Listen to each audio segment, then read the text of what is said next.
thanks. I'm taking my hat off for you people for tuning in. Tonight's a live show here in Santa Barbara County, California. And elections are coming up. Interesting thing.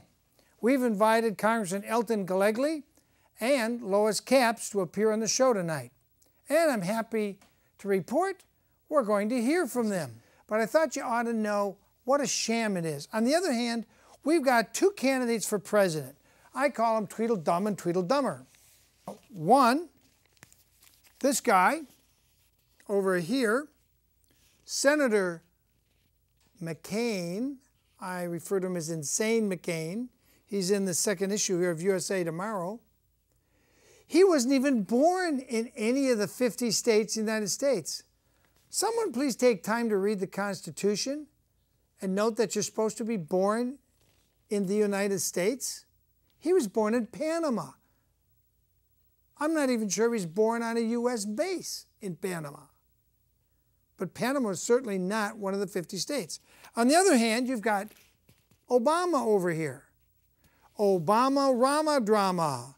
You know, his dad's dreams and all that. His dad died drunk driving, I believe, leaving one mistress going to another mistress in Africa. You want him for president? He wants a special tax on top of the income tax that only goes to fourth and third world countries. Hello. How many of you want to pay an additional tax that only goes to foreigners? You get zip out of that revenue. Zip. And there's question about whether Obama was even born in the United States. It looks like his Hawaiian birth certificate was manufactured many decades after his birth. And the question is, was he really born in Indonesia or was he born in Kenya? And they wanted you to believe these are the two candidates. But you come down from that high, lofty race and look at some of the lower races. And there are some interesting cases and things you should pay attention to. Will you? I don't know. I want to thank Elton Gallegly, because 8 years ago we staged a debate at the Lompoc Public Access Studio. And we invited the Libertarian, the Democrat, and the incumbent Elton Gallegly, who promised me after several phone calls he absolutely would appear at a future date, not in that election 8 years ago, but at a future one. Well, tonight I want to thank Elton Gallegly for making his magnificent effort to appear here on this show on the On Second Thought Network. But this is Take Back America. And I want to ask Elton Gallegly, welcome to the show, Elton Gallegly. How you feeling? I don't know.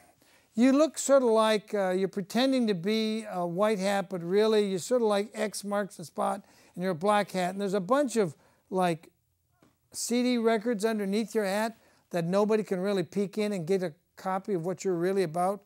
Are you happy to be here tonight? I don't know. Did you vote for the financial bailout of the big banks so they could rip us off and sell the government, which is us, their bad loans? Did you do that, Elton Gallegly? I don't know. Well, we don't seem to be getting much response from Elton Gallegly. He seems to have only one response. We, the people, deserve better than that. I don't know why Elton Gallegly feels he doesn't need to debate anybody. In all the years he's been in, he has refused to debate any Democrat, any Republican. He won't go there. He feels the election is sufficiently rigged in his favor that you people in Lompoc and other parts of the state in that congressional district will simply vote for him, regardless. And apparently you will. Or did the die-bolt voting machines, and if you haven't seen Democracy Hacked, you need to see that. Find it on YouTube or Google videos.